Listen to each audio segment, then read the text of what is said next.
असली खजाना the real jackpot.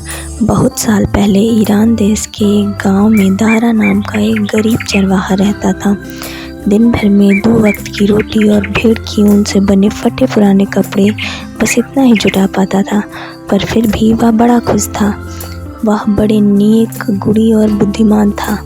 गांव के लोग उसका बड़ा आदर करते थे। उनकी छोटी बड़ी समस्याएं वह बड़ी आसानी से सुलझा देता था। उसके पास सभी सवालों के जवाब होते थे।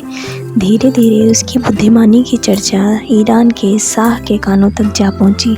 शाह उन दिनों कुछ जटिल समस्याओं से जूझ रहा था।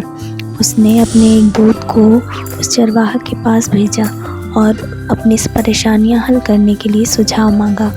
दारा ने दूत से सारी बातें सुनी और फिर अपने सुझाव शाह को भेज दिए। दारा के सुझावों पर अमल करके शाह ने उन समस्याओं को आसानी से सुलझा लिया।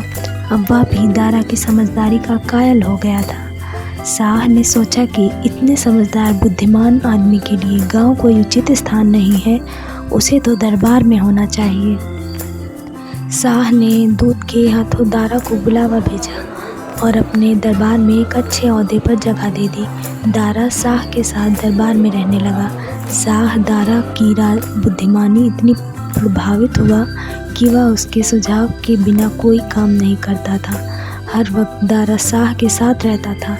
दरबार में दारा के बढ़ते सम्मान को देखकर दूसरे दरबारियों के मन में उसके लिए जलन पैदा हो गई और वे मौका देखकर उसके खिलाफ शाह के कान भरने लगे। लेकिन शाह के मन में दारा के लिए स्नेह और सम्मान बढ़ता ही गया। उल्टे दरबारियों को शाह से खरी खोटी सुननी पड़ती थी। एक दिन शाह ने दारा को बुलावा भेजा और कहा, दारा, हम तुम्हें ईरान के पश्चिमी प्रांत का गवर्नर नियुक्त करना चाहते हैं। हम जानते हैं कि ऐसा करके हम तुमसे दूर हो जाएंगे, जो हम बिल्कुल नहीं चाहते, लेकिन क्या करें, मजबूरी है। पश्चिमी प्रांत का शासन ठीक नहीं चल रहा है। वहाँ भ्रष्टाचार और अराजकता फैली है। लोग मनमानी कर रहे हैं। लोगों की जान व माल भी सुरक्षित नहीं है। वहाँ एक योग्य और ईमानदार शासक की ज़रूरत है। हमें विश्वास है कि तुम्हारे वहाँ चले जाने से वहाँ के हालात सुधर जाएंगे। दारा ने शाह का हुक्म कबूल किया और पश्चिमी प्रांत की ओर चला गया। दारा ने पूरे प्रांत में घूम घूम कर लोगों से बात की और हालात का जायजा लिया। लोगों की दुख तकलीफ़ों को दूर करने की कोशिश की। दोषी अफसरों और लोगों को सज़ा मिलने लगी। धीरे धीरे अपराध कम होते गए। प्रांत में शांति फैल गई। लोग दारा के गुणों की प्रशंसा करने लगे। दारा के बढ़ते सम्मान की खबरें शाह के दरबार में भी पहुंचती थी, जिन्हें सुनकर शाह खुशी से फूला न समाता था। किंतु दरबारियों की जलन इन्हें और बढ़ती जाती थी। प्रांत का दौरा करते समय दारा के घोड़े के साथ एक घोड़ा और चलता था, जिस पर एक बड़ा सा बक्सा रखा रहता था। कोई नहीं जानता था कि उस बक्से में क्या है। दारा कभी भी उस बक्से को अपने से अलग नहीं करता था। बस दरबारियों को मौका मिल गया, उन्होंने शाह के कान भरने शुरू कर दिए। दारा बड़ा बेईमान है। उसने लोगों को लूट लूट कर धन जमा किया है। वह ईमानदार नहीं, ढोंगी है। सारा खजाना उस बक्से में रख कर अपने साथ लिए घूमता है। शाह दरबारियों को बातों पर कान नहीं देता था, लेकिन दरबारी अक्सर उसे भड़काते रहते थे। शाह को यकीन न होता था कि दारा जैसा व्यक्ति भी बेईमान हो सकता है। पर उस बक्से में ऐसा क्या है जो दारा उसे साथ लिए घूमता है? यह प्रश्न रह रहकर शाह को परेशान करने लगा। आखिर को उसने दूत भेजकर दारा को दरबार में हाजिर होने का संदेश दिया। दारा राजधानी की ओर चल पड़ा। उसके साथ एक बड़ा बक्सा भी था। दरबार खचाखच भरा हुआ था। दारा ने दरबार में पहुंचकर शाह को सलाम किया और एक ओर खड़ा हो गया।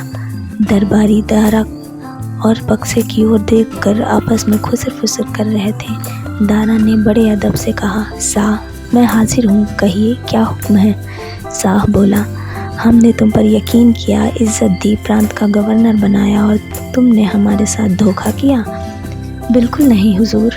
दारा की आवाज़ में आत्मविश्वास झलक रहा था। झूठ, तुम झूठ बोल रहे हो। क्या हमारा दिया हुआ धन तुम्हारे लिए काफ़ी नहीं था, जो तुम बेईमानी से धन बटोरने लगे? शाह ने गुस्से से कहा। दारा शांत स्वर में बोला, बेईमानी किसे कहते हैं मैं नहीं जानता हुजूर, मेरे पास सिवा ईमानदारी के और कुछ नहीं है। शाह ने गुस्से से चिल्लाते हुए कहा, फिर इस बक्से में ऐसा क्या है जो तुम इसे साथ लिए फिरते हो? इस बक्से में मेरा असली खजाना है हुजूर, दारा ने कहा। ईर्ष्यालु दरबारी मुस्कुराने लगे। खोलो इस बक्से को, शाह ने हुक्म दिया। दारा ने बक्सा खोला तो दरबारियों की आंखें आश्चर्य से फैल गईं। बक्से में भेड़ की ऊन से बना हुआ एक पुराना फटा चोगा था, जैसा कि चरवाहे पहनते हैं। यह क्या है? शाह ने पूछा। शाह को अपनी गलती का एहसास हो रहा था। दरबारियों के सिर भी झुक गए थे। दारा ने उत्तर दिया, हुजूर, यह मेरा पुराना चोगा है। इसे पहनकर ही मैं भेड़ें चराया करता था। यही मेरा असली खजाना है। मैं इसे हमेशा अपने साथ रखता हूँ ताकि मुझे यह याद रहे कि मैं एक चरवाहा था और मेरे मन में भी कभी घमंड पैदा ना हो। शाह ने उठकर दारा को गले से लगा लिया और बोला, धन्य हो तुम दारा, तुम्हारे जैसे इंसान को पाकर इस देश की धरती भी धन्य हो गई।